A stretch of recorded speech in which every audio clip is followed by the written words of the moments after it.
Don't ever lose that 5-year-old version of yourself that liked to play in the woods. It's hard to get to from here, but if you cross under here, there's a clearing that I didn't know existed.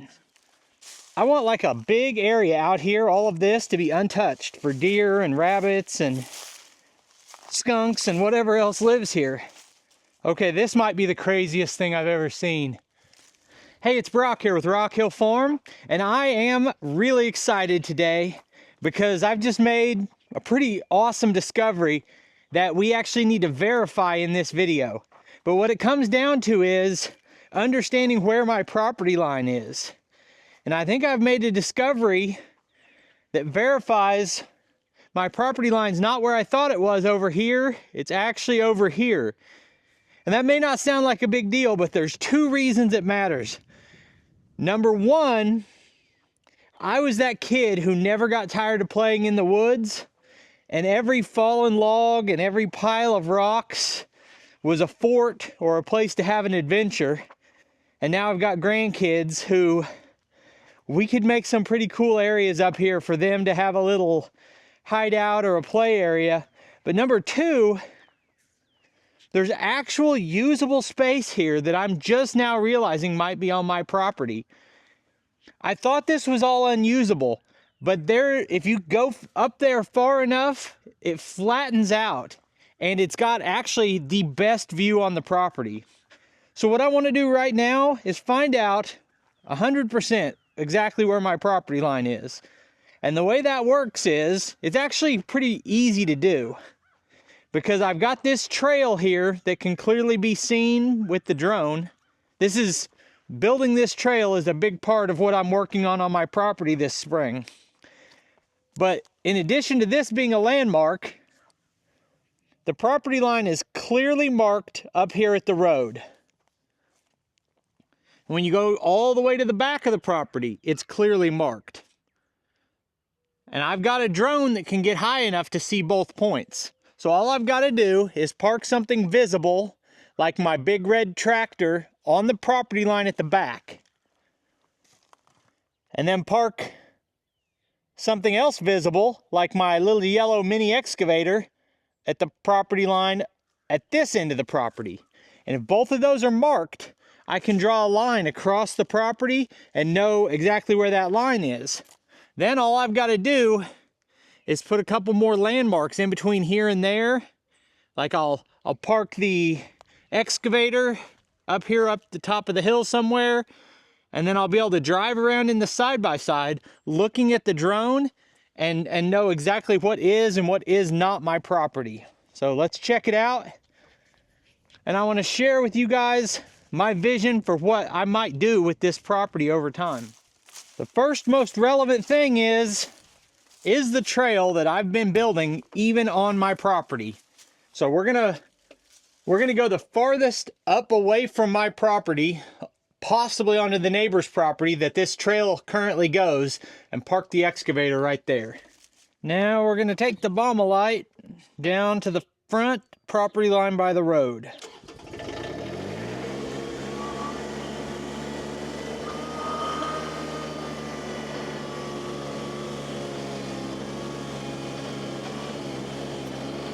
Just as a throwaway quick story, if anyone lives in my area and they're looking for a 6-foot 3-point brush cutter, a land leveler, a rock rake, a rock bucket with a grapple, a John Deere weight bracket, some pallet forks, wood chipper, I got some stuff for sale, but I'm not shipping it. So if you're not, willing to drive to Rock Hill Farm, probably not interesting to you.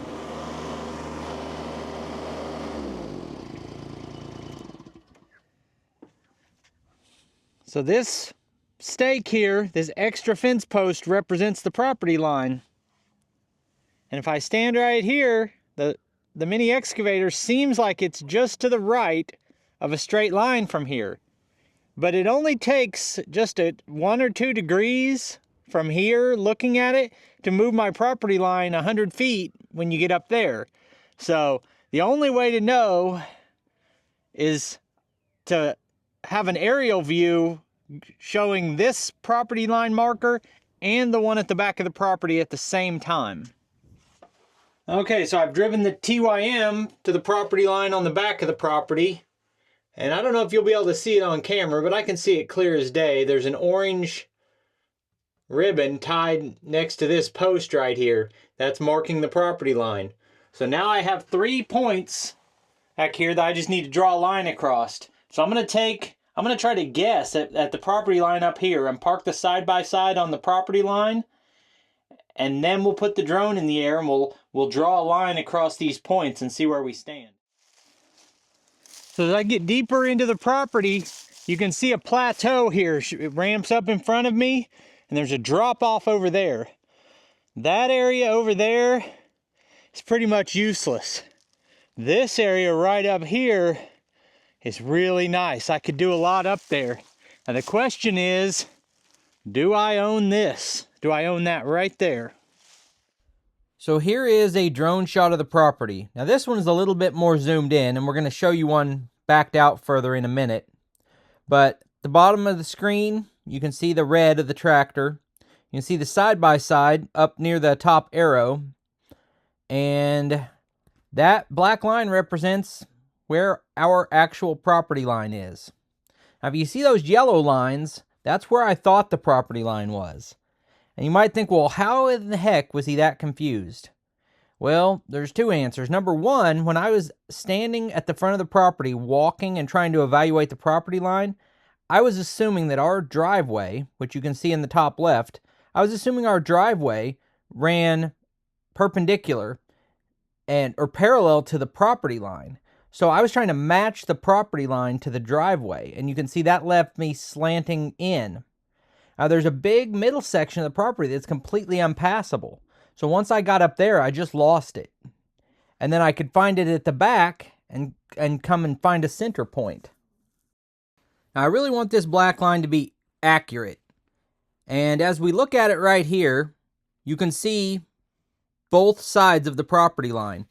And this was 40 acres split into 2 20-acre pieces. And when you look at it from here, those 2 pieces look exactly the same size. So I think I've nailed the property line. You'll see there's 2 red circles now in between the yellow line and the black line. The top red circle represents where I parked the mini excavator. You can barely see it, but when I zoom in, it's right there.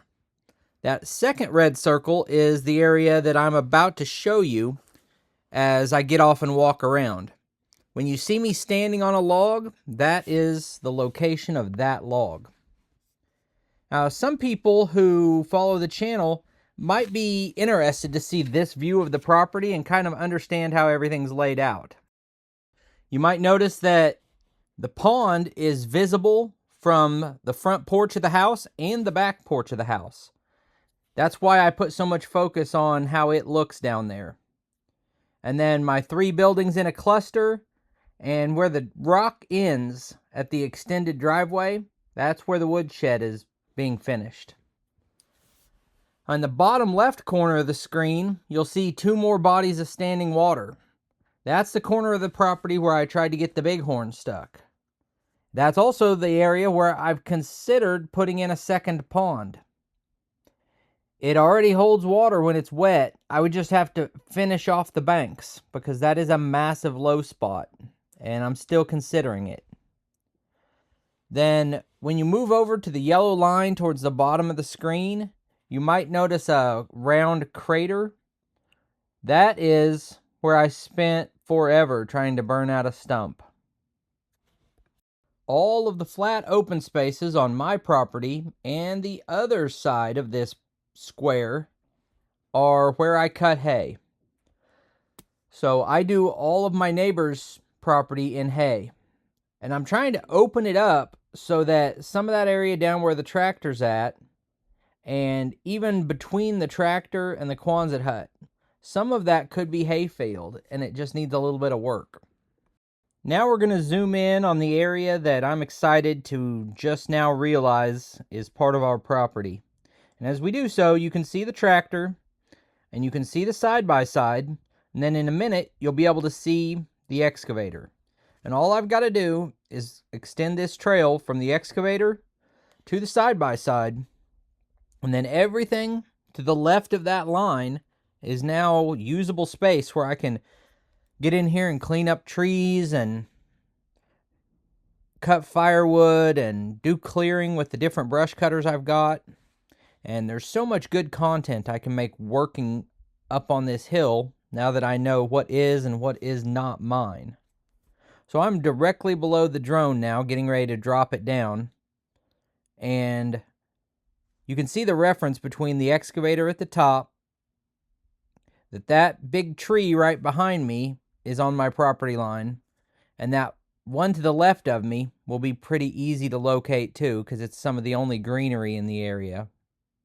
So I don't think I'll have too much trouble following a path along this line as I do the clearing, the brush cutting, and digging out all these rocks. It may not look like much to you, but it's a dream for me. Now that we've found the property line, let me show you the dramatic difference it makes in the property we own. Because this is 20 acres, and when we bought it, I tried to find out what was up here. And after walking up here, I said, what we have is like 13 usable acres and 7 acres that we'll never be able to do anything with. And it comes down to a small miscalculation. So there's the tractor. I thought the property line ran right here. So let's imagine this is the property line and see what we've got. Okay, this, you can't even like drive a tractor up here. Say this log here, when this tree fell and that tree fell, I'd like to make those into firewood. But I can't, because the tractor can't even make it up here. Now a skidding winch would help a little bit, but you see how this is all overgrown? This is why it's so hard to look for the property line. If I'm trying to walk in a straight line, like I can hardly even get through here.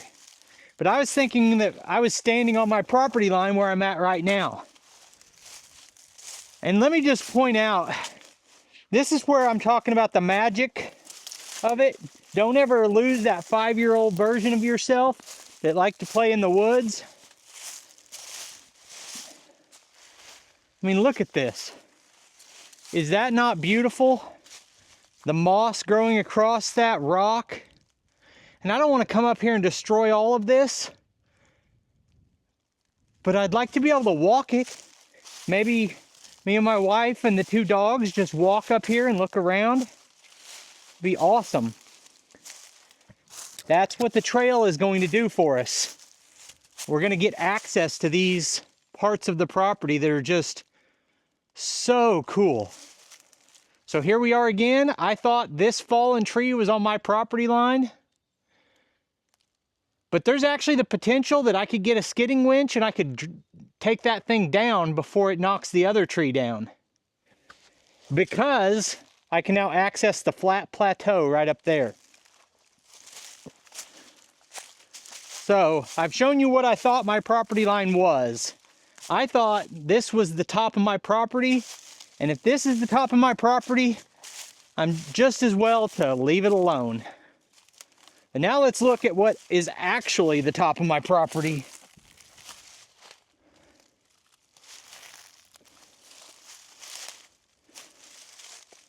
Okay, this might be the craziest thing I've ever seen.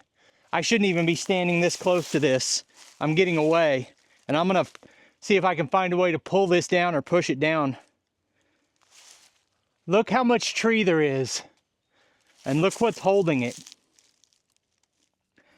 Okay, so I've been up here before. I was like, I want to see what's at the top of my property, and I got up to about this far, and I said, all right, that's it. And I never went any further. Like, what's the point of fighting through that to look at the neighbor's property? But I now know that's not the case. All of this can be thinned out. And some areas I'll leave, like if these trees, I'll find out what all the tree species are. I'm going to try to leave some good trees. But I think there's a better spot to go up and down.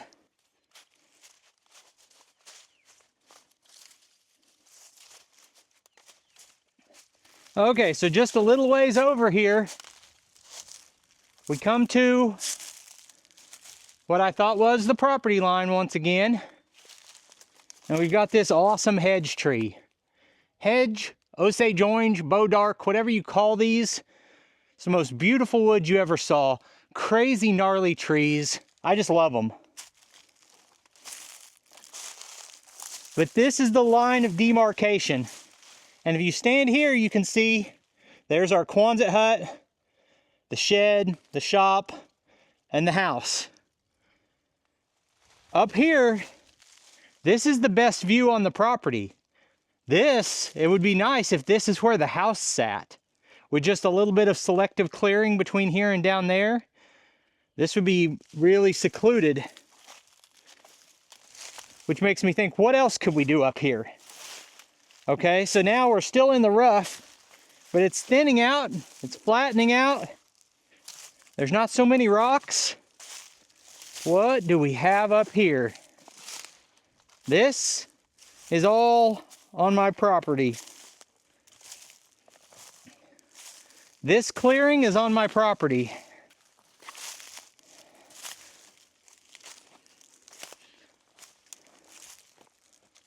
All of these evergreen trees, they're on my property.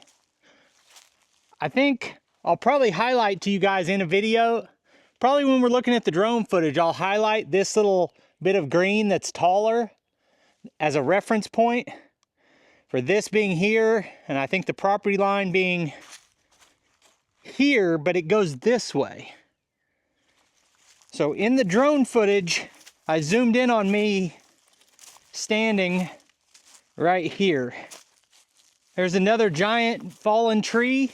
There's so many fallen trees, I think in large part because they're not rooted very well, but also I think there was a tornado that came through here about 10 or 15 years ago and did a lot of damage. And then the previous owner did controlled burns. And I think the storm damage, the high winds, the poor quality of soil for root development, all of that added up to all these trees being down. So guys, I don't know how much value this video added to you, but for me, it's exciting. And what I would like to do is set up shop at this plateau on the top of the hill with a great view. The other thing that's really cool is the neighbor is on the same page with me, and he's not super worried about if everything I'm doing makes the property line miss and I'm 15 foot onto his side. He's not gonna lose any sleep about it, because what I would like to do is cut this trail across the middle, then cut one running down to the Quonset hut and one running down to the shop. And then if he wants it, I can cut a trail across to his side so that he can access the top of the hill, because where I'm standing, this is the property line between the two of us.